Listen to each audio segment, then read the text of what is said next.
코드와 로우 코드는 이제 뭐 이번 시험에서 기출 문제였죠. 그래서 이게 도대체 언제적 노 코드냐? 지금 AI가 다 코딩해 주는데 웬 노 코드가 나오고 있지? 막 했지만 그래도 뭐 시험에 나왔으니까 공부는 해야죠.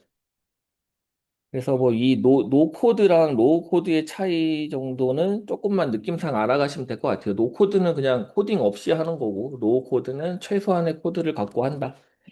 3단락에다가는 바이브 코딩 쓰는 게 뭐 제일 무난하지 않나. 뭐 물론 노 코드와 로우 코드의 뭐 한계점 및 뭐 대응 방안 뭐 이런 거 써도 되긴 하지만 그냥 바이브 코딩이 제일 무난한 것 같습니다.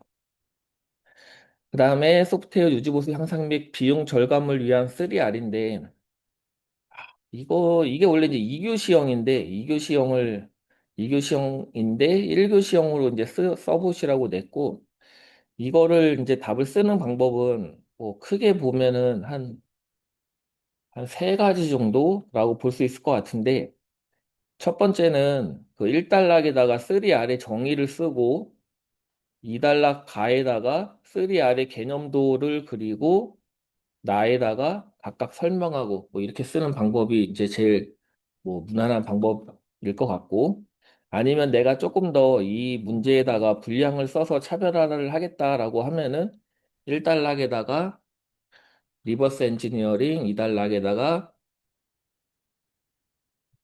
뭐야 리유즈 3달러에 아무튼 그 세 개를 하나, 둘, 셋 이렇게 해가지고 각 단락별로 쓰셔도 괜찮을 것 같습니다. 그래서 개념 쓰고 개념도 그리고 절차 쓰고 해가지고 세 개를 각각 그러면 이제 1.5페이지 써야겠죠. 어쩔 수 없이. 그러니까 이제 요거 내가 차별화하겠다 하면 이렇게 쓰시면 되고 아니면 이제 마지막 세 번째 방법은 1단락에다가 정의를 쓰고 2단락에다가 통표로 해가지고 이렇게 해서 여기다가 이제 3R 쓰고 가운데다가 개념도 그리고 여기다가 설명 또는 절차를 써주시는 식으로 하면은 될 것 같습니다. 그래서 이거는 내가 이제 뭐 이거를 몇 점을 받겠다라고 이제 전략적으로 판단하신 다음에 뭐 시간이라던가 이런 것들을 고려해가지고 답을 쓰시면 될 것 같습니다. 그 다음에 이제 소프트웨어 요구공학인데 제가 원하는 거는 그 CMMI 3, 뭐 CMMI 레벨 2 해갖고 추분 점검, 혁기 점검 그걸 쓰기를 좀 바랬는데 여기다가 이제 뭐 어떤 요구 사항을 도출하기 위한 기법 막 이런 것들도 좀 같이 써주신 분들이 계시는데 그거는 요구 공학을 물어봤을 때 2단락 나에다가 쓰는 거는 조금 적절하지 않은 것 같고 그런 거는 3단락에다가 빼주시고 여기서는 그 추분 점검이랑 혁기 점검 이거를 써주시면 좋을 것 같습니다. 그럼 그게 답이냐? 뭐 왜 여기다가 요구 사항을 수집하는 기법을 쓰면 안 되냐라고 이제 얘기할 수 있는데 실제 이제 이게 시험에 나왔을 때 그 요구공학 추분 점검, 합계 점검을 쓴 사람이 고득점을 받았으니까 그렇게 쓰는 게 좋을 것 같아요. 그다음에 형상관리의 개념과 형상관리 기준선이니까 형상관리의 개념을 1단락에다가 쓰고 요거 기준선을 2단락에다가 써주시면 될 것 같습니다.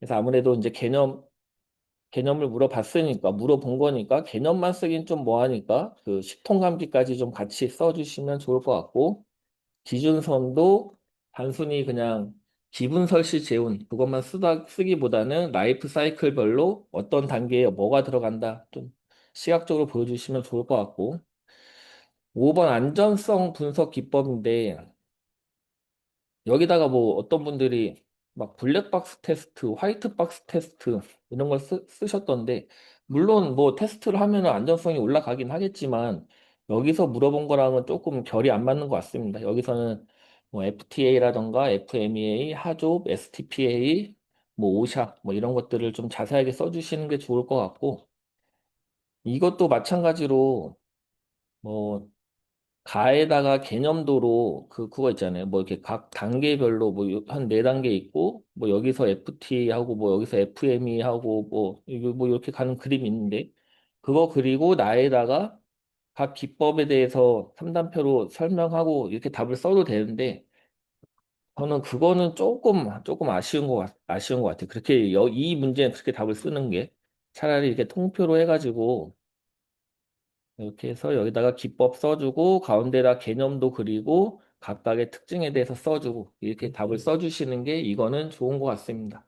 그래서 최소한 FTA, FMEA, 하족, STPA, 요 정도는 반드시 써주시는 게 좋을 것 같습니다.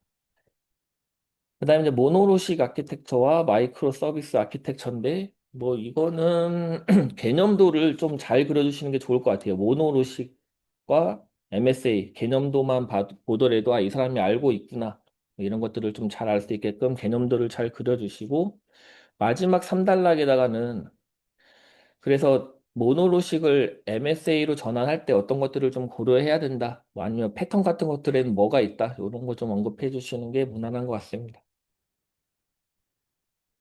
그래서 보자면 요거는 해설집은 그냥 공부하라고 아예 요 기출 문제 그대로 갖고 왔거든요. 어차피 뭐 저희가 노코드, 로우코드 비교하는 것만 공부하는 게 목적이 아니니까 다 공부를 하기 위해서 일단은 갖고 왔고 일단 로우코드, 노코드는 현업과 IT 전담 부서 간의 이 협업과 소통을 돕고 디지털 전환 역량 확보를 위해 현업에서 직접 시각화 도구, 요 드래그 앤 드롭, 요게 뭐 제일 핵심 단어죠. 방식으로 프로토타입이 제작 가능한 로우코드, 노코드를 활용한다.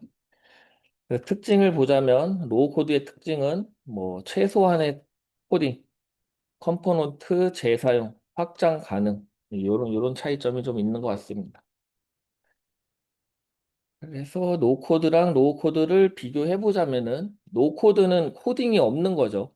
그래서 누구나 비개발자도 가능하다. 하지만 로우코드는 최소한의 코딩은 해야 되니까 개발자와 현업이 협업을 한다던가 그리고 이 확장성, 유연성, 성능 최적화 이런 데서 노코드는 좀 낮지만 로우코드는 그래도 확장성이 있고 유연하고 성능 최적화도 비교적 용이하다. 왜냐면 그래도 개발자가 같이 들어가니까 이 정도의 느낌은 알아두시면 될 것 같습니다.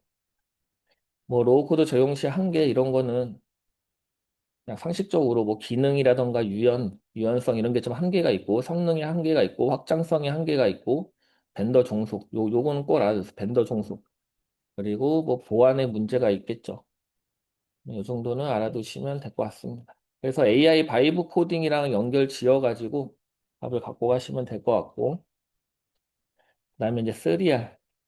뭐 문제에서 이미 다 알려줘가지고 유지보수 향상 및 비용 절감이라고 이미 알려줬죠. 소프트웨어 위기를 극복하고 소프트웨어 생산성을 극대화하기 위해 레퍼지토리를 기반으로 역공학, 재공학, 재사용 기법을 사용하는 공학적 접근 방법입니다.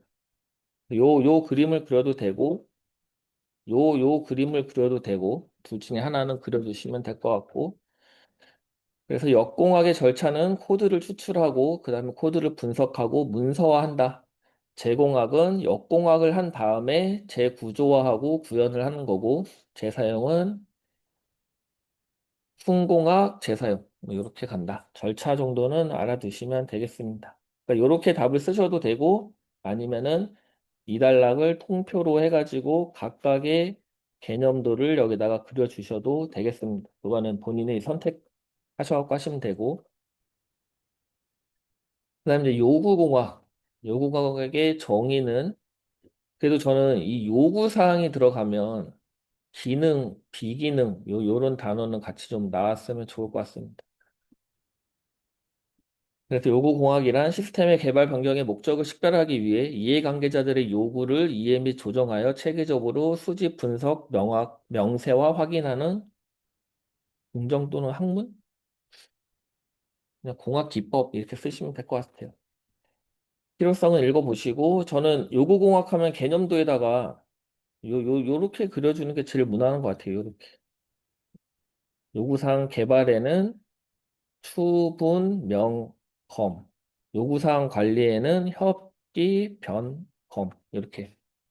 각각 써주시는 게 제일 좋은 것 같습니다. 이 산출물까지 암기하면 좋겠지만, 뭐, 요거까지는 그림에 들어갈 공간도 없을 것 같고.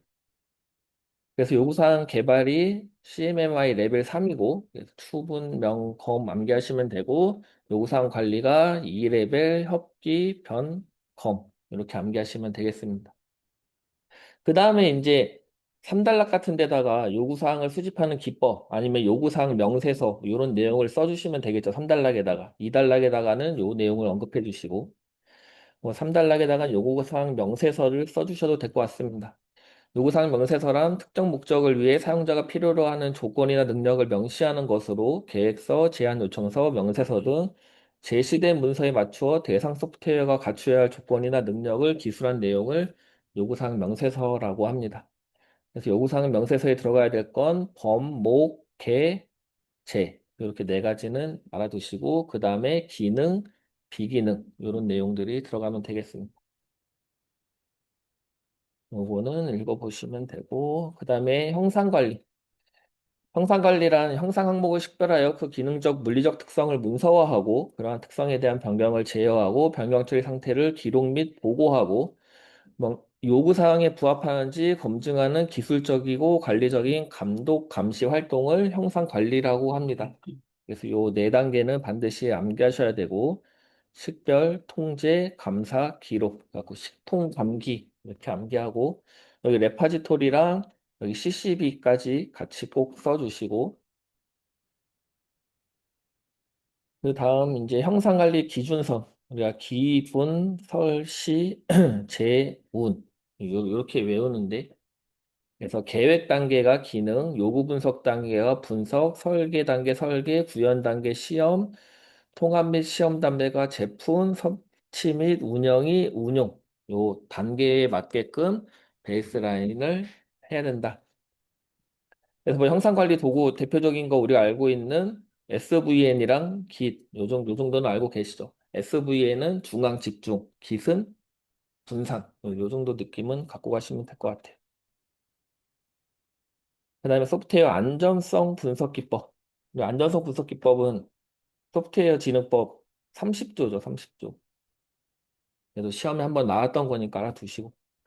소프트웨어 안전성 분석 기법이란 수용 또는 허용 가능한 위험성을 분류하고 이런 위험성 이런 단어를 정의다 꼭 써주시고 설계 제작 및 운영 단계에서 각종 안전 기능 또는 안전 대책을 마련하여 위험성의 크기를 줄이기 위한 기법이다.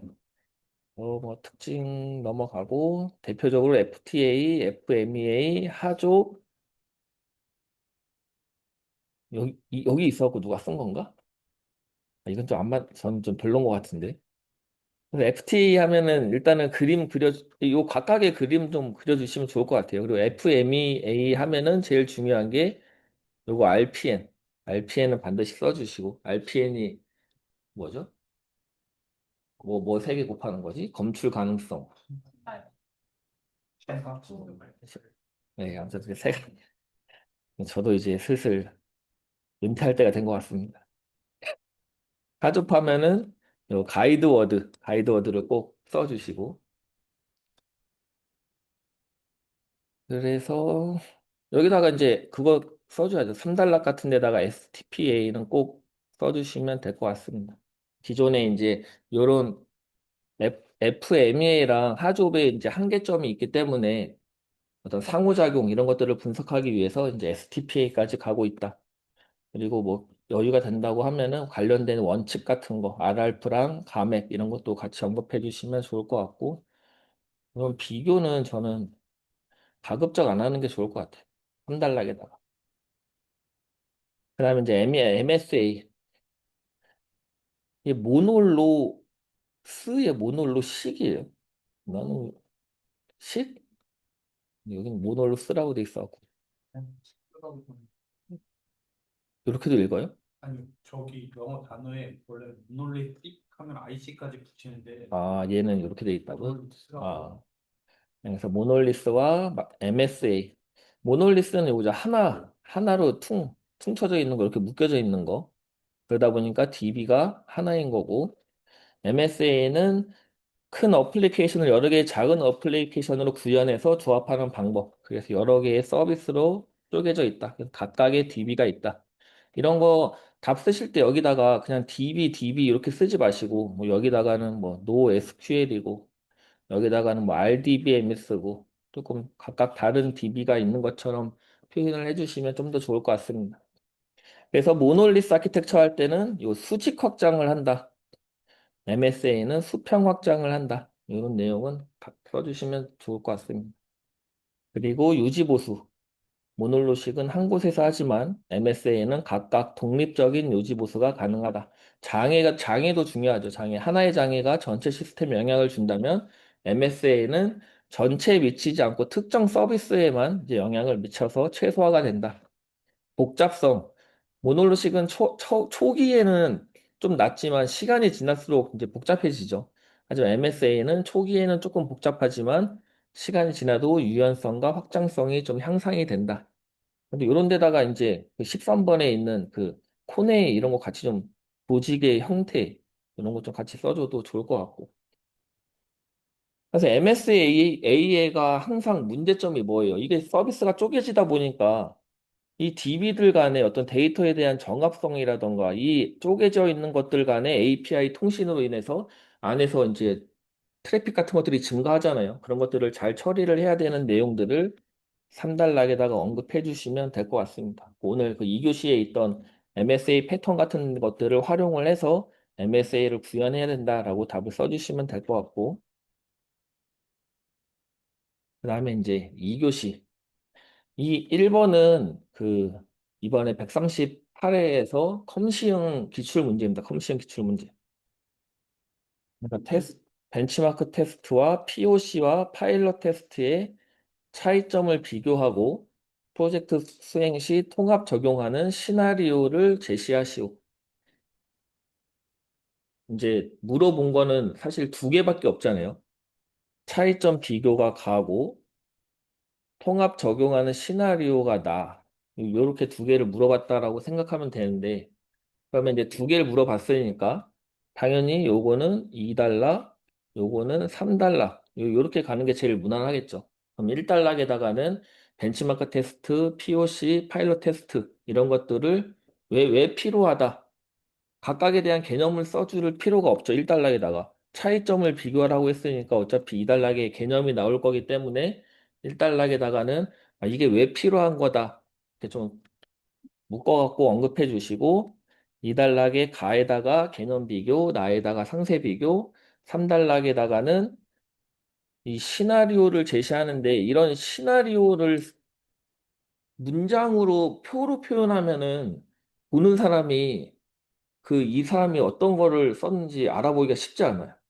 그림 하나 정도는 그려줘야 돼, 시나리오를. 그래야 뭔가 그림을 보고, 이 사람이 어떤 거를, 시나리오를 지금 나한테 말하고 싶은 거구나, 이런 걸 좀 알 수 있거든요. 그러니까 그림의 가에다가 시나리오 그림 하나 그려주고, 나에다가 설명해주고, 이런 식으로 좀 답을 써주시는 게 좋습니다. 뭐 이런 시나리오를 쓰는데 뭐, 가의 개발자 측면에서의 시나리오, 뭐 나의 뭐, 뭐라 해야 될까? 뭐 인수자 측면의 시나리오 이러면 약간 좀 이상하잖아요. 그러니까 이런 거는 개념도 하나 그려주시고 그 다음에 이제 마지막 4단락에다가 뭐 재현 쓰면 되겠죠. 이런 테스트를 할 때 어떻게 어떤 것들을 고려해야 좀 잘 된다. 이런 재현 같은 거 써주시면 될 것 같고 그러면은 지금 1단락부터 4단락까지가 3페이지밖에 안 나오잖아요. 1달러 0.5페이지 필요성 쓰고 2달러 비교하고 3달러 통합 시나리오 쓰면은 여기까지가 2.5페이지고 4달러 쓰면 3페이지니까 그러면은 뭔가를 하나를 더 써야겠죠. 그러면 저라면 이 시나리오를 조금 더 자세하게 써갖고 여기를 1.5페이지 써서 3.5페이지를 채울 것 같습니다. 뭐 비교를 1.5페이지 쓰는 것보다 뭐 결국에는 이 사람이 궁금한 거는 이걸 거잖아요. 통합 적용을 어떻게 해야 되냐. 각각 이런 테스트가 있는데 이것들에 대한 차이점을 너가 알아? 뭐 벤치마크 테스트는 어떤 시점에 하는 거고 POC는 어떤 시점에 하고 파일럿 테스트는 어떤 시점에 하고 각각의 어떤 목적이 뭐고 그래서 이런 것들을 어떻게 프로젝트를 할 때 통합 적용할 것이냐라고 결국에는 이제 물어보는 거기 때문에 이 통합 적용 시나리오에 조금 더 이제 무게를 두고 답을 작성하시면 될 것 같습니다. 그다음에 이제 소프트웨어 테스트에 대해서 설명하시오. 최소한 물어본 거, 요런 토픽은 정의는 써줘야 됩니다. 정의는 최소한. 이런 거는 소프트웨어 테스트의 필요성 이렇게 쓰면은 1달러의 필요성을 쓰면 좀 이상해. 그냥 이상해. 왜 이상하다고 표현할 수 없고 그냥 이상해. 그리고 사실 필요성이나 원리나 등장 배경이나 거기서 거기거든요, 내용이. 그래서 이미 뒤에 원리가 있기 때문에 필요성을 쓴다기보다는 소프트웨어 테스트에 대해서 정의를 써주는 게 제일 좋습니다. 그다음에 이제 목차를 고민을 해봐야죠. 그러니까 정의를 쓸 건데 원리를 내가 한 페이지를 쓸 수 있냐? 보통 원리를 한 페이지를 못 쓰죠. 그러면 어떻게 하면 좋겠어요? 정의랑 원리를 묶어서 1달러. 정의가 원리 나. 블랙박스 테스트, 화이트박스 테스트. 2달러에 블랙박스 가, 화이트박스 나. 그 다음에 3달러. 이렇게 답을 쓰면 되겠죠. 근데 이제 보통 이제 처음 하시는 분들, 분명히 목차에다가 다를 쓰지 말라고 했는데, 이거 가, 나, 다 써야 되는 거 아니야? 이렇게 고민하실 수 있는데, 그거는 별로고, 정 모르겠다 하면은 차라리 경험 기반 테스트 기법을 4달락에 0.5페이지. 이렇게 쓰는 게 그나마 낫습니다. 근데 저라면, 오늘 그렇게 쓴 사람 아무도 없는 것 같아. 저라면,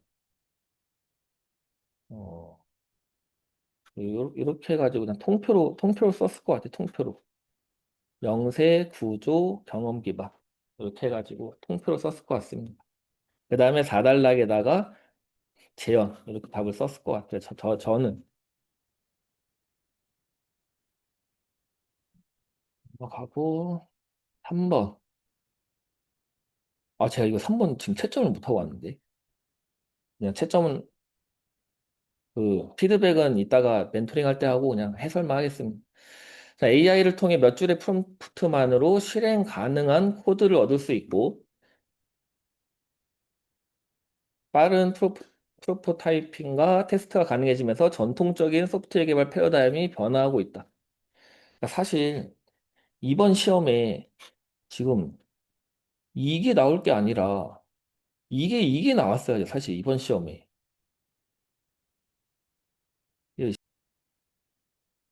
이런 거 공부하시면 됩니다. 이런 거. 그래서 AI를 통해 요즘에 이제 뭐 커서라던가 요즘에 뭐 오픈클로 난리던데 혹시 오픈클로 써보신 분 계세요? 그것 때문에 막 맥미니를 지르고 싶다 막 이런 사람들 엄청 많던데. 그래서 이제 물어본 걸 보자면, 자, 요거는 1달락에다가 뭐를 쓰면 좋을까요? 에이전틱 코딩의 필요성? 이런 것도 마찬가지로 정의를 써주는 게 좋습니다. 에이전틱 코딩이란 뭐다? 정의. 1달락에다가 정의, 2달락 가에다가 유형, 나에다가 절차, 그럼 여기 2달락, 여기가 3달락의 기존 소프트웨어 개발 방법론과 에이전틱 코딩의 비교, 3달락, 프로세스 단계별 에이전트 코딩의 품질 확보 방안 다 달라. 이렇게 답을 쓰시는 게 제일 무난한 것 같습니다. 그래서 벤치마크 테스트, POC 파일럿 테스트 이걸 보자면 뭐 이런 기법의 중요성, 프로젝트 발생 가능 이슈, 신기술 도입에 대한 불확실성, 표준화된 검증 기준 마련의 어려움, 운영 배포 시 이슈의 불확실성 이런 것들이 때문에 벤치마크, POC, 파일럿 테스트 이런 것들을 이제 활용한다. 라고 1단락에다가 언급을 해주시는 게 제일 무난하겠죠.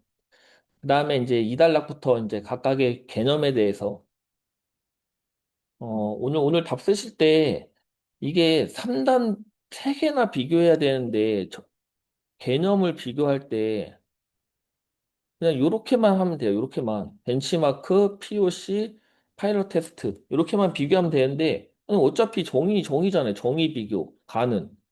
뭐 비교할 게 정의밖에 없는데 여기다, 아니, 여긴가? 여기는 구분. 여기다가 정의. 이렇게 써놓고 이렇게 막 비교하시는 분들이 있던데, 그러면 이거 너무 좁아가지고 글씨도 안 보이고 정의 약간 정의가 좀 애매해집니다. 그러니까 정의 이런 거 할 때는 앞에다가 정의 비교할 때는 구분자 쓰지 마시고 그 벤치마크 테스트에서 중요한 거는 요 표준화된 그리고 동종의 제품 간에 이런 단어 좀 써주시면 좋을 것 같아요. 정의에다가.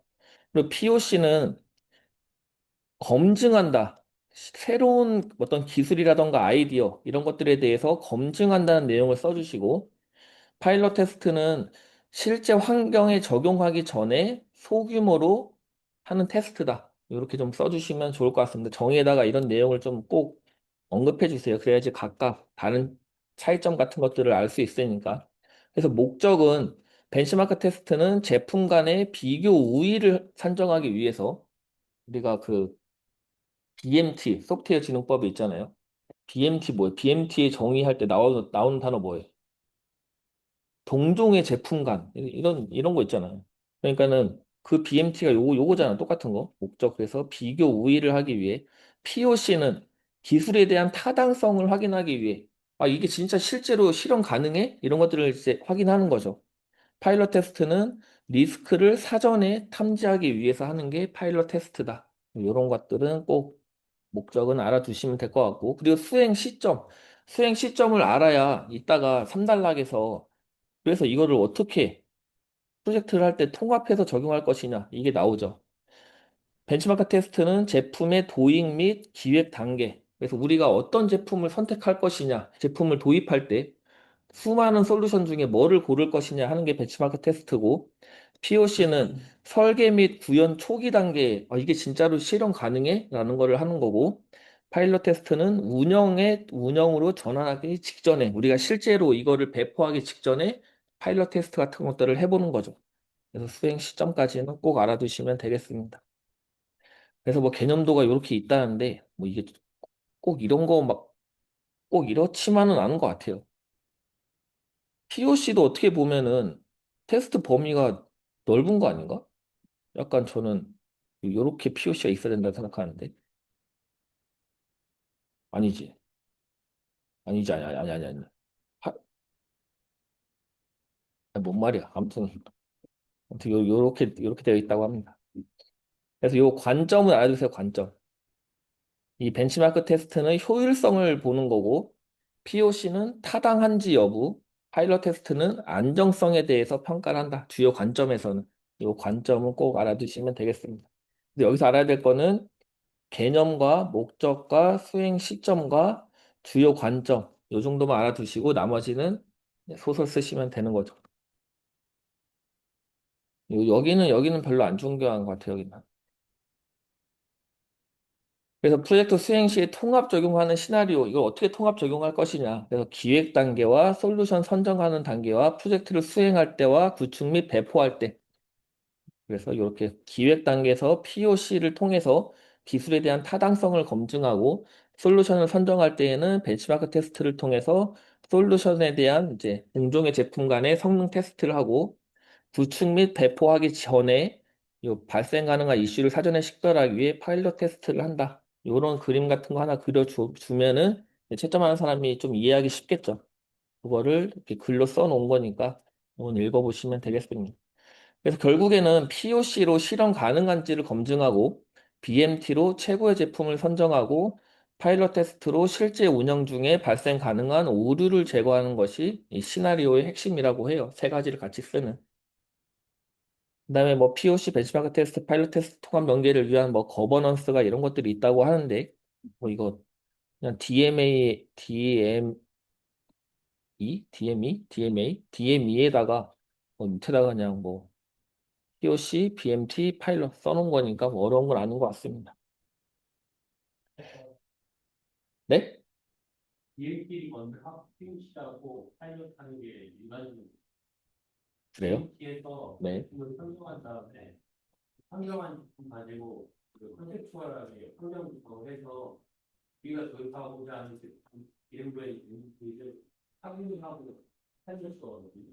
그러니까 앞에 세터도 되는데 현재 적용 시나리오에서 그대로 가져가는 근데 만약에 이게 없으면 어떻게 해요? 이 솔루션이 없는 것도 있잖아요. 실제로 신기술을 해야 돼. 그럴 때는. 컴퓨터는 초기선에 유학으로 POC를 하는 거거든요. 소리는 없는 상태에 POC를 하는 거거든요. 근데 없을, 진짜 새로운 거 할 수도 있지 않아요? 진짜 없는? 근데 일반적으로는, 그러니까 아무튼 벤치마크 테스트가 앞이다, 일반적으로. 네. GPT는 팁.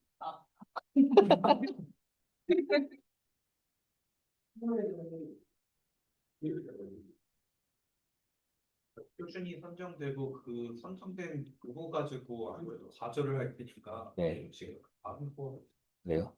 뭐, 요거는 찾아서 말씀드리겠습니다. 일단, 이론은 POC가 앞인 것 같은데, 실무에서는 요게 앞이다. 검색해서 알려드리겠습니다. 근데 어쨌건 요거는 그래도 기출 문제니까 제가 좀 정확하게 알아가지고 말씀드릴게요. 그 다음에 이제 소프트 테스트의 원리. 그러니까 개념 정도는 써주시고, 요거는 V 모델이죠. V 모델. 요구사항 분석이 인수 테스트, 분석, 시스템 테스트, 설계, 통합 테스트, 구현, 단위 테스트. 그래서 뭐 여기다가 약간 뭐 하나 더 하자면 뭐 시프트, 레프트 이런 거 좀 써주시고. 네, 소프트웨어 테스트란 소프트웨어가 이해관계자의 요구사항을 충족하고 프로덕트의 신뢰성을 향상하기 위해 수행하는 결함 발견 등의 활동을 이제 소프트웨어 테스트라고 하고, 여기에는 뭐 7가지의 원리에 의해서 뭐 한다고 합니다. 뭐 결함을 발견하는 거고, 그러니까 결함을 제거하는 게 목적이 아니라 결함을 발견하는 데 목적이 있는 거고, 초기에 집중을 해야죠. 나중에 하면은, 그러니까 개발 단계에서 오류를 발견을 해야지, 나중에 이제 다 배포하고 난 다음에 오류를 발견하면 돈이 많이 든다. 파리토 법칙, 오류 부재 개변, 불안정성, 살충제, 정황 의존성 이런 거는 테스트의 원리는 반드시 암기해 주시면 좋겠습니다. 그 다음에 이거는 원래는 오늘 물어본 건 비교는 아닌데 비교로 학습하는 게 좀 더 좋을 것 같아갖고 그냥 해설 좀 비교로 넣고, 화이트박스 테스트랑 블랙박스 테스트, 요 그림을 화이트박스 테스트는 좀 안에다가 이런 로직 같은 것들을 좀 그려주시는 게, 개념도에다가 그려주시는 게 좋고, 뭐 여기다가 뭐 블랙박스긴 하지만 뭐 이렇게 뭐 물음표 하나 좀 이렇게 써주시면 좋을 것 같습니다. 화이트박스는 안에 로직을 보는 거고, 블랙박스는 입력에 따른 결과값을 보는 거죠. 그래서 화이트박스는 구조 기반인 거고, 블랙박스는 명세 기반이라고 한다. 그래서 개념을 보면 컴포넌트 혹은 소프트웨어 내부 구조 분석에 바탕을 두고 테스트 케이스를 도출하여 테스트하는 기법이 이제 화이트박스고, 블랙박스는 내부 구조를 고려하지 않고 요구사항 명세서나 사양서에서 테스트 케이스를 추출하여 테스트하는 것을 블랙박스 테스트라고 합니다. 그래서 관점이 제일 중요하죠. 화이트박스는 반대인 것 같은데? 잘못된 것 같은데? 여기가 개발자 관점, 블랙박스가 사용자 관점이 되겠습니다. 하고, 그래서 이제 명세 기반, 구조 기반, 경험 기반 이렇게 있는데, 이제 명세 기반에는 뭐 보통 불동경, 의상 뭐 이렇게 암기하는데, 동등, 경계값, 의사결정, 상태 전이, 유즈 케이스, 페어와이즈까지 가능하면 암기해 주시고, 이 그림까지 이거 합격한 사람들은 다 그림을 암기했었습니다. 합격하려면 그림을 암기해야 돼. 그래서 요 동등한 값, 여기는 이 경계에 있는 값을 한다. 뭐 이런 거. 의사결정 테이블, 상태전이, 유즈 케이스, 페어와이즈 이런 거는 알아두시고. 그 다음에 이제 구조 기반 테스트에는 뭐 화재로 이렇게 뭐 외우죠. 제어, 루프, 구문 결정, 조건 결정. 이게 MCDC인가 이게? 오늘 1교시 기출인 것 같은데 MCDC. 그다음 다중 결정 뭐 이런 것들까지 알아두시면 되겠습니다. 그다음에 경험 기반에는 탐색적, 오류 추정, 체크리스트, 분류트리 이런 게 경험 기반 테스트니까, 테스트는 그래도 시험에 많이 나오고, 이제 소프트웨어 테스트까지 공부하시면 끝나는 게 아니라 이제는 AI 테스트까지 같이 연계해가지고 공부하실 때 같이 하시면 돼요. 그 AI 테스트에서도 우리 알고 있는 것 대표적인 거 있잖아요. 뭐 메타모픽이랑 무슨 커버리지? 뉴런 커버리지 또 하나 있는데 안전 반경 뭐 그런 거랑 그 다음에 29119-11?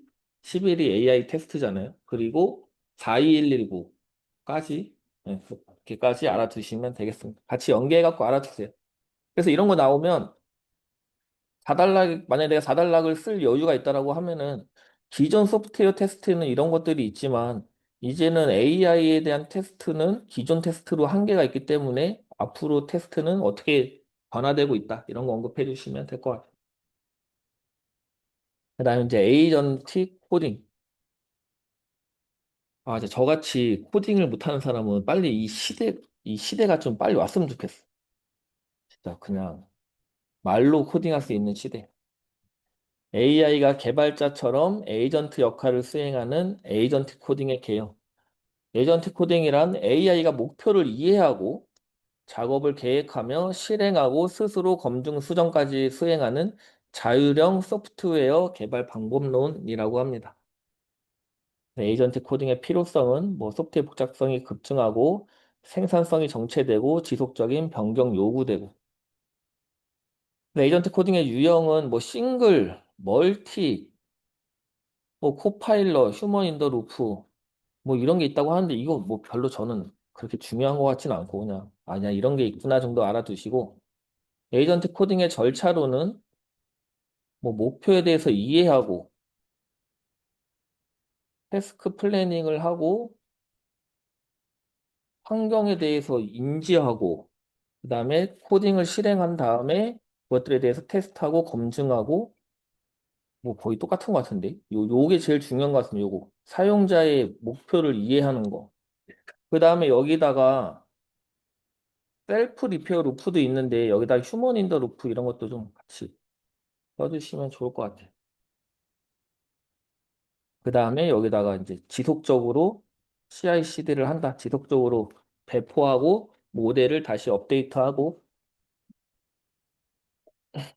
그래서 기존 폭포스 개발 방법론과 에이전트 코딩의 비교. 기존에는 탑다운 방식 그냥 뭐 끝이었다면 에이전트 코딩은 계속 돌아가는 거겠죠. 계속.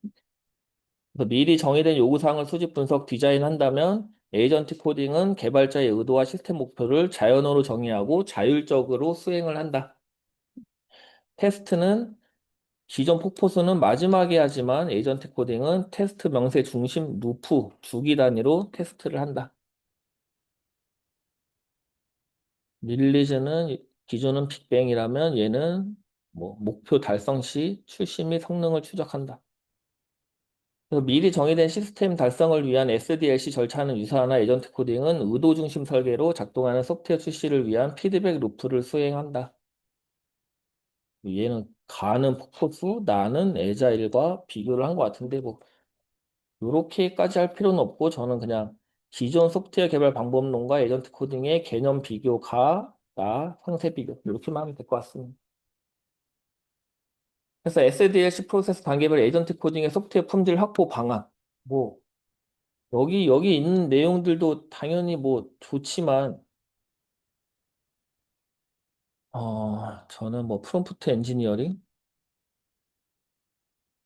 뭐 차라리 뭐 MCP라던가 에이전트 투 A 통신을 한다던가 그리고 뭐가 있으려나 휴먼 인더 루프는 너무 뻔한 소리 같고 여기에 있는 거 말고 좀 다른 거를 떠올리시면 좋을 것 같아요. 여기 있는 내용은 사실 너무 뻔한 내용이어가지고 뭐라고 하지? 테스트 케이스 같은 것들을 에이전트 AI가 테스트 케이스를 자동으로 도출. 그러니까는 내가 요구사항을 넣으면은 내가 내 요구사항을 가지고 자동으로 테스트 케이스를 도출한다던가. 좀 이런 내용 나오면 좋을 것 같긴 한데. 여기는 한번 고민해 보세요. 품질 확보 방안. 여기 있는 내용은 그렇게 좋은 것 같지는 않습니다. 여기까지 하고 이따가 디지털 서비스 진행하고 오늘 아이고, 오픈소스. 그래서 오픈소스 개념은 오픈소스 소프트웨어 사용권으로 개발자와 이용자 간의 방법과 조건과 범위를 명시한 계약 사용권이다. 라고 키워드 좀 노출해 주시면 좋을 것 같고, 그 다음에 재배포의 자유가 있고, 그 다음에 비용을 요구할 수 없다. 그 다음에 특정 어떤 소스 코드를 오픈해야 될 경우도 있다. 그리고 2차 저작물을 허용할 경우도 있고, 그 다음에 명시적으로 뭐 배포 같은 것도 허락을 해야 된다. 차별이 없어야 된다. 사용 분야에 대한 제한도 없어야 되고, 그리고 뭐 이런 것들이 쭉 있겠죠. 특징은 한번 좀 몇 가지, 한 네다섯 개 정도 가져가시는 게 좋을 것 같고, 이 그림이 좋은 것 같습니다. 이 그림. 그래서 분류 체계를 조금 나눠야 된다. 이 배포 시에 소스 코드의 제공 의무와 관련돼 가지고 1차적으로 있는지 없는지에 따라 가지고 나눠줄 수 있고, 그 다음에 추가 제약이 있는지 없는지에 따라서 이런 식으로 위크, 그 다음에 스트롱, 카피 레프트죠. 그 다음에 퍼미시브 이렇게 나뉜다. 요 부분이 중요하겠죠. 요 부분. 요 부분이 핵심입니다. 요거에 따라서 이렇게 이제 분류가 된다. 요 부분. 예, 가져가셔야 되고요. 그리고 이제 아파트 2.0 같은 거는 요즘에 많이 쓰니까 조금 더 좀 자세히 알아볼 필요가 있을 것 같습니다. 요거 잘 보이시게끔 예, 가져가시고 요거에 대해서도 이제 차별화된 포인트가 특허권에 대한 걸 얘기를 하죠. 특허권. 예. 그래가지고 내가 만약 이걸 가지고 개발한 거라고 한다면 특허를 좀 주장할 수 있다. 나중에 이게 문제가 꼭 되잖아요. 예, 요거를 가지고서 이제 주장할 수 있는 부분들이 생긴다. 그래서 이제 아파트 2.0 같은 경우는 별도로 한 3단락 정도에 가져가시면 좋을 것 같습니다.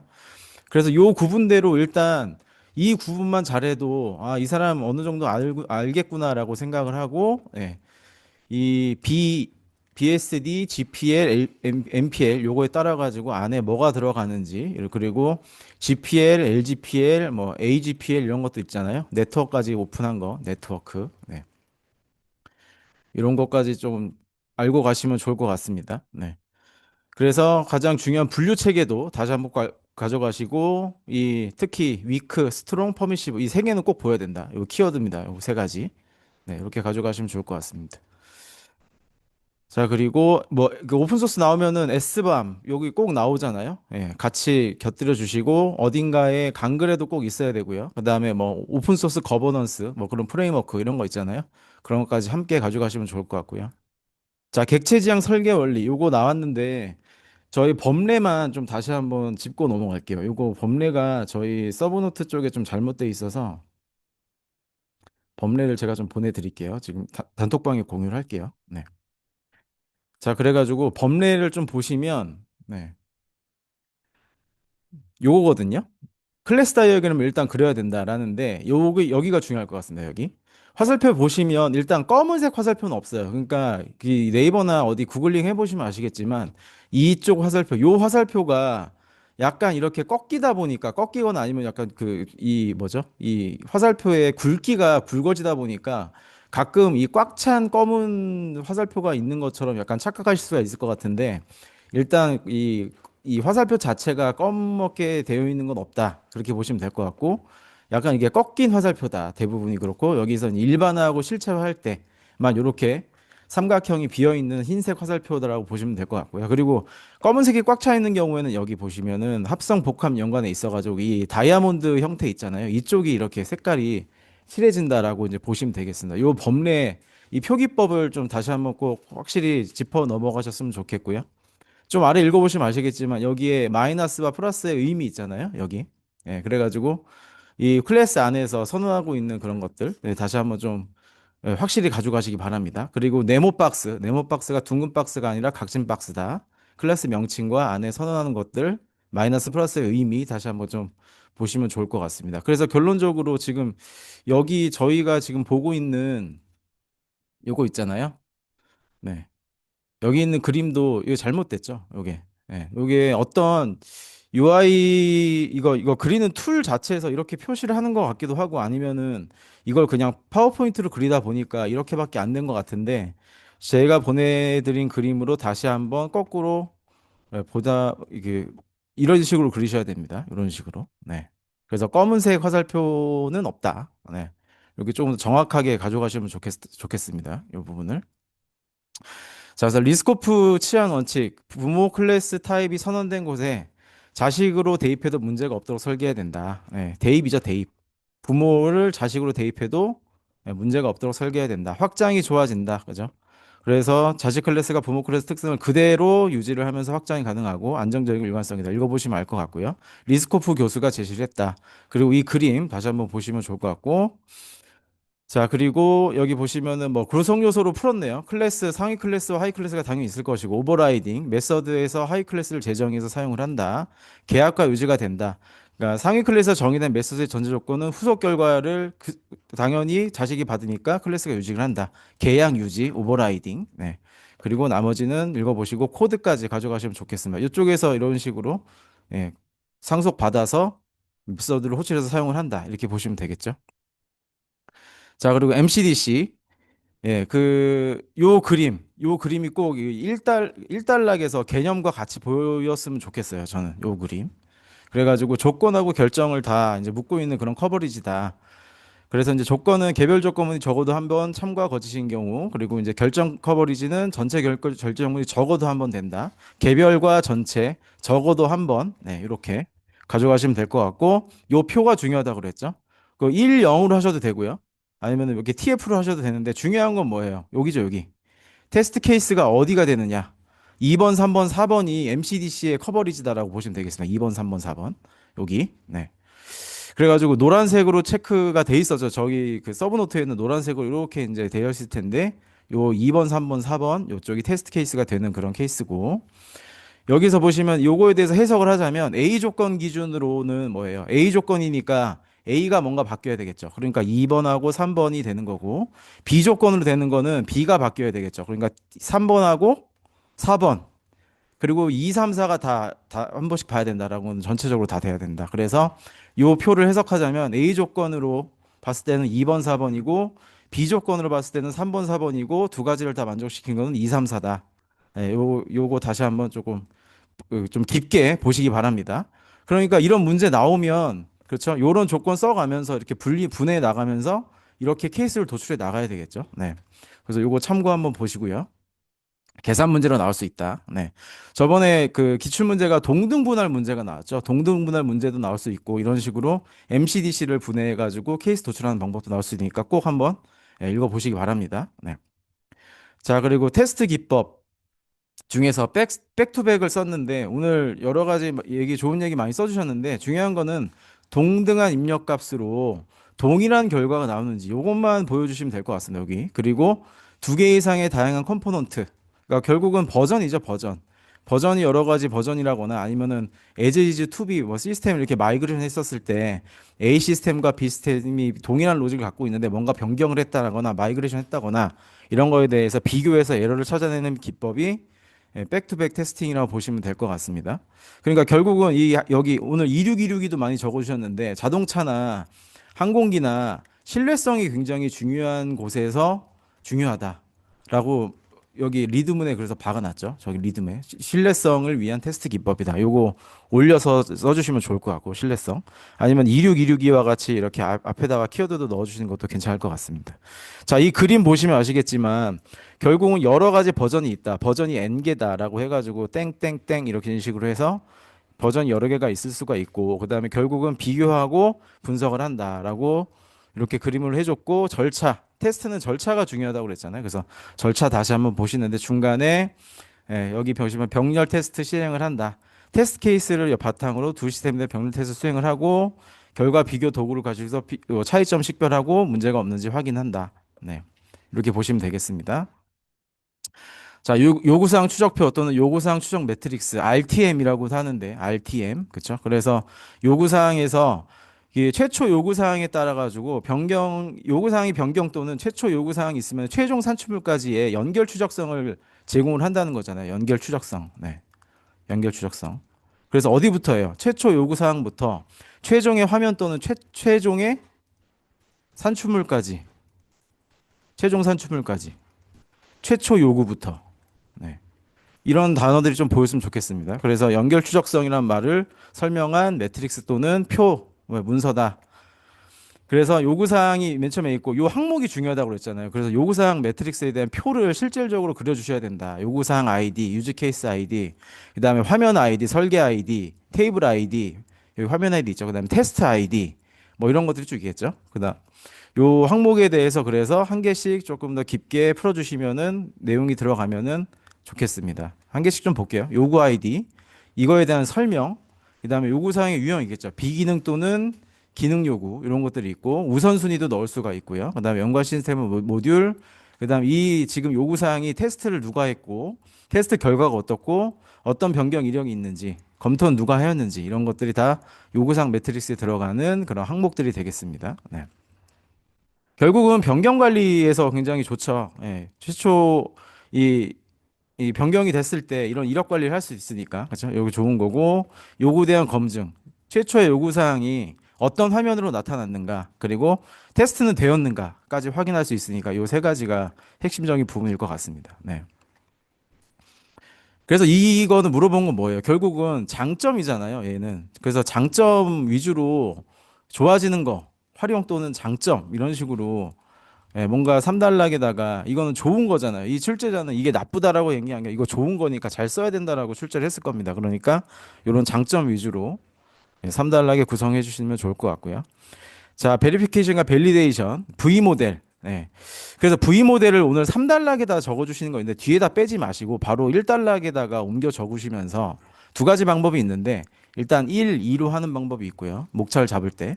아니면 1에다가 V 모델을 간단히 터치를 하면서 2에다가 가에다가 베리피케이션, 나에다가는 밸리데이션 이런 식으로 오늘 푸신 분도 있는데 저는 만약에 이런 식으로 접근하는 것보다는 요게 나을 것 같다는 생각을 했습니다. 왜냐하면 V 모델에서 일단 왼쪽이 베리피케이션이고 오른쪽이 밸리데이션이잖아요. 그래서 이걸 터치를 해주면서 왼쪽이 밸리데이션이고 오른쪽이 요거를 얘기를 해주면 좋겠죠. 네. 그래서 쭉 보시면 개발자 베리피케이션부터 보시면 이 두 가지 그림 중에 네, 요 보시면 왼쪽은 개발 단계고 오른쪽은 테스트 단계잖아요. 그래서 이 개발자 또는 시험자 시각으로 소프트웨어가 명시화된 기능을 올바르게 수행하는지 알아보는 과정이고 생산 과정 또는 개발 과정 이거 개발자 또는 시험자 관점에서 한다.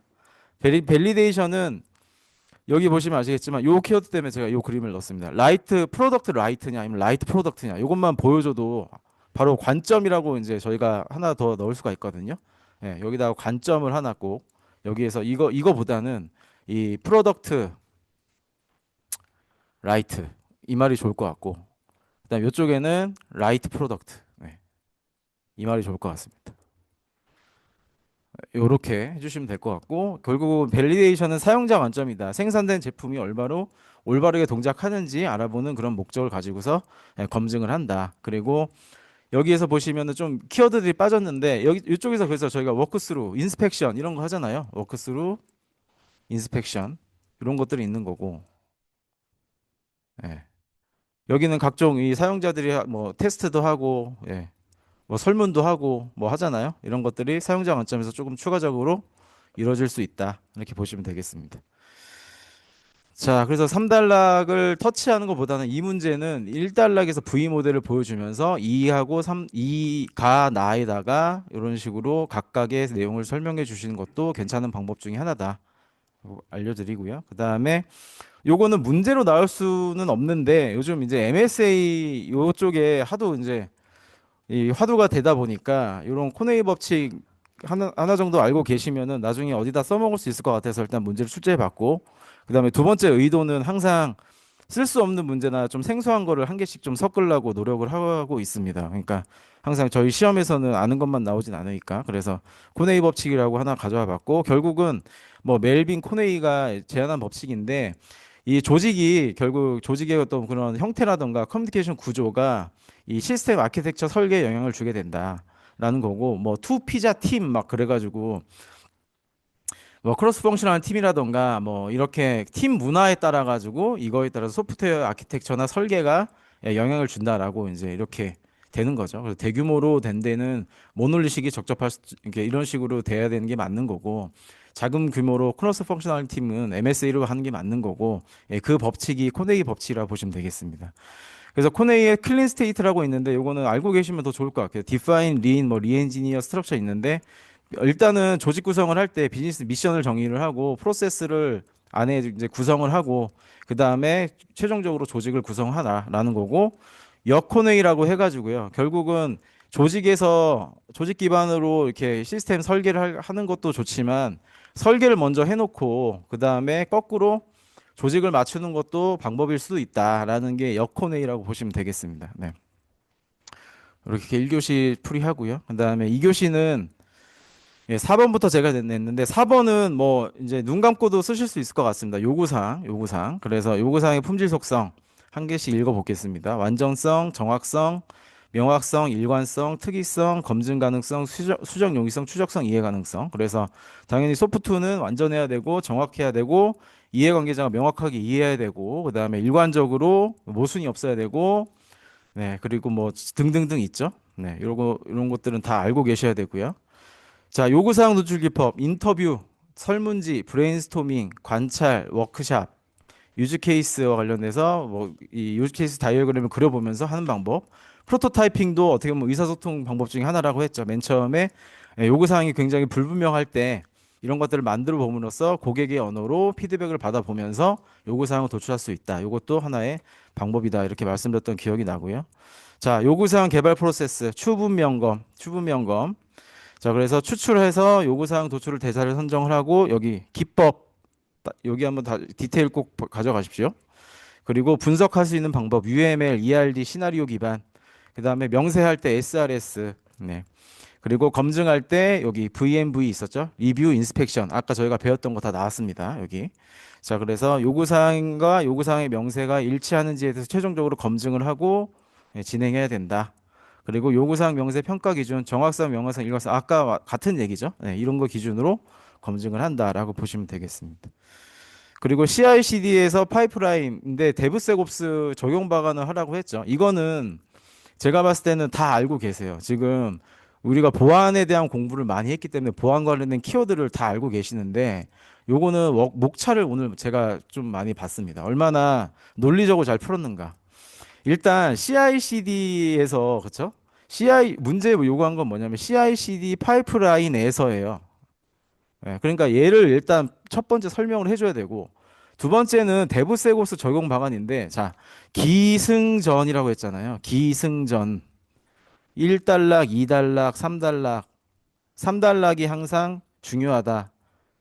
해가지고 내 의견, 인사이트 이런 식으로 이제 풀어야 되는데 이 적용 방안을 3단락에 쓰기 위해서 1단락과 2단락을 내가 얼마나 성의 있게 잘 지금 빌드업을 했느냐를 좀 오늘 많이 봤습니다. 목차를. 그래서 첫 번째는 뭐냐면 CI/CD부터 풀어야 된다. CI/CD는 이런 거고 이런 개념으로 이제 먼저 풀어줬죠.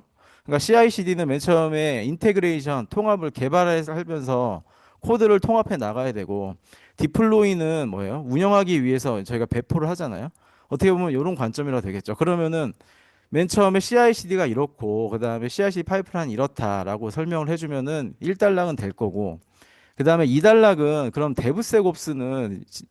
데브섹옵스가 중요한데 일단 요 그림이 중요할 것 같아요. 저는 이 그림도 중요하지만 데브섹옵스 되게 이제 성의 없이 이렇게 그려놨는데 일단 데브섹옵스 안에서 그러면은 조금 유사한 게 그러니까 이거 제 생각입니다. 제 생각인데 CI에 대한 기술이 많이 필요한 부분이 이쪽이고 CD가 여기이기 때문에 이런 식으로 이 파이프라인 안에서 이런 식으로 바라봐야 된다라고 하고 시큐리티가 중간에 이렇게 포함이 돼야 된다라고 약간 이런 식으로 터치를 같이 해줘야 되지 않을까 싶어요. 제 생각은.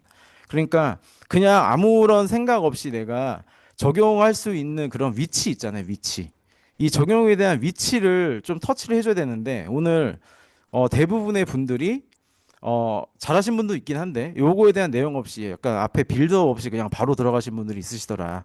그러니까 결국 물어본 건 뭐냐면 이 CI/CD 파이프라인이라는 거는 결국은 데브옵스 첫 번째는 데브옵스죠.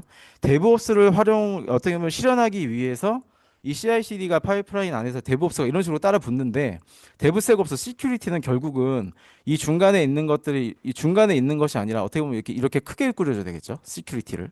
그러니까 여기에도 들어가고 그다음에 중간 단계에도 들어가고 이런 식으로 이 내가 들어갈 수 있는 영역에 대해서 1번, 2번, 뭐 3번 이런 식으로 해서 이 내용을 그대로 이렇게 예, 풀어주시는 것이 이 표로 풀어주는 것이 좋겠다라고 보여주면 좋을 것 같습니다. 그래서 다시 한번 뭐 그전에도 말씀드렸었는데 이 시프트 레프트라고 하고 이 시프트 라이트라고 하잖아요. 어떻게 보면은 맨 처음에 그 개발 단계에서 먼저 사전으로 약간 시큐리티를 향상시키는 방법이 Shift Left고, 그다음 뭔가 다 운영하고 나서 나중에 모니터링하고 조치하고 추적하고 있는 것이 다 Shift Right 보안이었잖아요. 그래서 이런 관점으로도 풀어 나가면서 지금 내가 그러면 마지막에 적용 방안이 있는데 그냥 무조건 키워드 기반으로 때려 넣을 게 아니라 최종적으로 내가 그럼 Shift Left 관점에서 Right 관점에서 또는 요 CI 관점에서 CD 관점에서 아니면은 별도로는 더 이렇게 깊게 들어가신 분들 계세요. 이 코드 관점에서,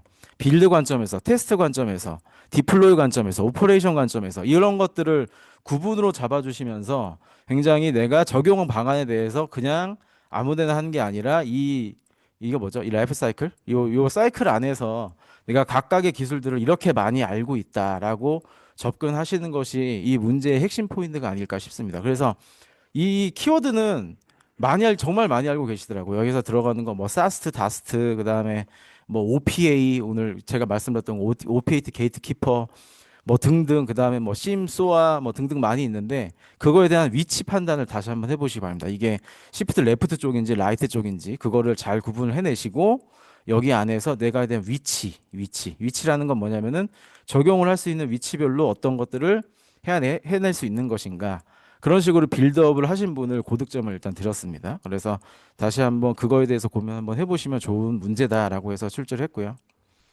자, 그리고 MSA 요거는 지난 기술 때도 한번 냈던 건데 분류 체계 이렇게 해놨지만 일단 이 그림 중에 요 그림 아시죠? 요렇게 해가지고 분류 체계 이런 식으로 많이 하잖아요. 네, 네, 요거 다시 한번 분류 한번 해보시고 그 다음에 여기에 뭐가 있는지 요렇게 한 대표적으로 내가 말할 거 초반에 글자로 쓰시는 것도 중요하지만 글자가 너무 많다라고 하시면 그림으로 이렇게 가볍게 터치해 주시면서 요거의 개념 이렇게 적으시면은 훨씬 더 빨리 뭔가 답안을 만드실 수가 있겠죠. 네. 그래서 요렇게 일단 많은 패턴들이 있는데 좀 대표적으로 그룹핑을 해보면 어플리케이션 어떻게 맨 처음에 디자인할 것인가 그리고 통신을 할 때 서버 클라이언트 간에 어떻게 동작할 때 그거에 대한 패턴 데이터 관리 패턴 CQRS하고 사가하고 이런 것도 있었죠. 그 다음에 장애가 났을 때 복구하거나 회복하는 패턴, 그 다음에 운영을 하면서 관찰하는 패턴, 그리고 배포하는 패턴 등등이 있다더라. 그래서 그 안에서 이거에 대해서 이 문제는 뭐였어요? 패턴에 대해서 상세히 설명하시려고 했으니까 상세히란 것도 중요하지만 이것도 많이 설명하는 분들이 좋을 것 같습니다. 그래서 뭐 대표적으로 패턴 두 가지씩 잡아서 6개를 적는 것보다는 각각에다가 뭐 3개 정도씩 이렇게 섞어 나가시면서 누가 많이 적느냐, 상세하게 누가 많이 적느냐가 이 문제의 핵심 포인트니까 요거에 적어도 각각의 어떤 그런 대분류 안에 들어있는 패턴 정도 3가지씩은 좀 알고 가시면 좋겠습니다. 네. 여기는 뛰어넘을게요. 특히 이거 스트랭귤러 피그 패턴 이런 것들은 별도로도 나올 수 있으니까 한번 꼭 읽어보시고 그 다음에 통신 인터페이스 패턴, API 게이트 패턴 이 중앙에다 이 API 게이트를 주는 거죠. 그래서 중앙에서 처리하는 패턴이다. 그 다음에 BFF 이런 것들 그냥 딸랑 약어만 적으시는데 약어보다는 이렇게 풀어주시는 것이 좋겠습니다. 백엔드 포 프론트엔드. 그래서 프론트엔드에서 접속을 할 때 최적화된 어떤 백엔드 계층을 제공을 한다. 그 다음에 이벤트 드리븐 메시징. 요것도 읽어보시면 될 것 같고, 어싱크 리퀘스트 리플라이. 이것도 읽어보시기 바랍니다. 자, 데이터 관리 패턴. CQRS 사가 있는데, 사가부터 볼게요. 사가는 2가지 있었죠. 코에오르게피하고 뭐, 오케스트레이션? 그 2가지가 있었고, 잘 적어주신 것 같고요. 그 다음에 CQRS는 조회와 그 다음에 명령 커맨드와 쿼리를 분리를 한다. 이벤트 소싱. 현재 상태 대신 발생한 모든 이벤트를 다 저장을 해놓고 만약에 이거에 대해서 재생을 한다거나 재구성을 할 때 복원에 유리한 그런 방식이 되겠고요. 그다음에 서킷 브레이커 장애 났을 때 일단 그 호출을 차단을 하고 반열림, 열림, 닫힘 해가지고 일단 열어보고 괜찮으면은 조금씩 점진적인 복구를 시도를 한다. 점진적 복구. 리트라이. 그래서 리트라이는 일정 시간 어떤 그런 실패가 있다라고 한다면 일정 시간 대기를 하고 그 다음에 백오프죠. 백오프. 지수적 백오프. 그래서 1초, 2초, 3초, 4초 여기 이런 식으로 늘려 나가는 거죠. 그래서 제시도 폭주를 방지를 한다. 그래서 몇 회 이상 했다라고 한다면 더 이상 이제 최대 횟수 도달한다면 더 이상 이제 안 하는 거겠죠. 벌크 헤드 격리를 시키는 겁니다. 기능별로 격리를 해서 서로의 영향이 없게끔. 그리고 타임아웃 폴백. 그래서 이제 대기 시간이 어느 정도 초과한다라고 한다면 더 이상 리트라이즈 하지 않는다. 그리고 로그도 여기 보시면 이제 관찰성 또는 운영 관점에서 봤을 때 패턴이 되겠죠. 로그를 중앙화하고 그다음에 디스트리뷰트 트레이싱이라고 해서 이거는 이제 어떤 MSA가 이렇게 조각조각 나 있다라고 한다면 이렇게 갈 때 몇 초, 이렇게 갈 때 뭐 미리세컨드 단위로 해가지고 어디서 지금 병목이 있는지 병목 지점을 파악하는 그런 기법이 되겠습니다. 그리고 매트릭하고 얼럿, 매트릭 기반으로 얼럿을 줄 수도 있고 헬스 체크 요거 이제 많이 쓰죠. 그래서 주기적으로 내가 API 엔드포인트를 확인을 하거나 아니면 어떤 클러스터 같은 거 있잖아요. 클러스터가 떠 있는지 비정상 상태인지 이런 거 알아볼 때 이런 식으로 체크를 해 나가면서 예, 정상 유무를 확인을 한다. 서비스 디스커버리. 예. 뭐가 있는지 알아야 될 거잖아요. 서비스 ABC 이런 식으로 엄청 많이 있는데 그거에 대해서 지금 전체적으로 뭐 어디 있는지 이거 알려주고 탐색 관리하는 메커니즘이고 그 다음에 뭐 쭉쭉 읽어보시면 지금 메시는 이게 조금 이것도 패턴이라고 봐야 될지 모르겠지만 조금 통신 프로토콜이었잖아요. 네. 그래서 인프라단에서 이제 한다라고 해서 그 약간 차이점이 있다라는 거를 뭔가 여기 간글에다 좀 적어주시면 좋을 것 같습니다. 서비스 메시. 자, 그래서 이거는 이것 중에서 1교시형으로도 하나 정도 나올 수도 있고 아니면은 이렇게 크게 물어보는 문제도 나올 수 있으니까 언제든지 준비가 좀 되셨으면은 좋겠습니다. 네, 그리고 MSA 뭐 많이 쓴다고들 하니까 이런 패턴들은 잘 알고 계시다가 또 3단락 또는 4단락 용으로도 알고 계시면 좋을 것 같습니다. 네. 그렇게 하고 제가 그 좀 바빠가지고 어저께도 거의 날밤을 새고 제가 제안서를 쓰고 있어요 지금 회사에서 그래가지고 그 셀태 과제 피드백을 못 드렸는데 제가 오늘 중으로 저녁 중에는 꼭 올릴게요. 그래가지고 그 셀태 올려주신 분들 너무 상심하지 마시고 꼭 오늘 제가 피드백 드리도록 하겠습니다. 네, 네 해설 마치고 그 다음에 디지털 서비스 오늘 강의하도록 하겠습니다. 네, 수고하셨습니다.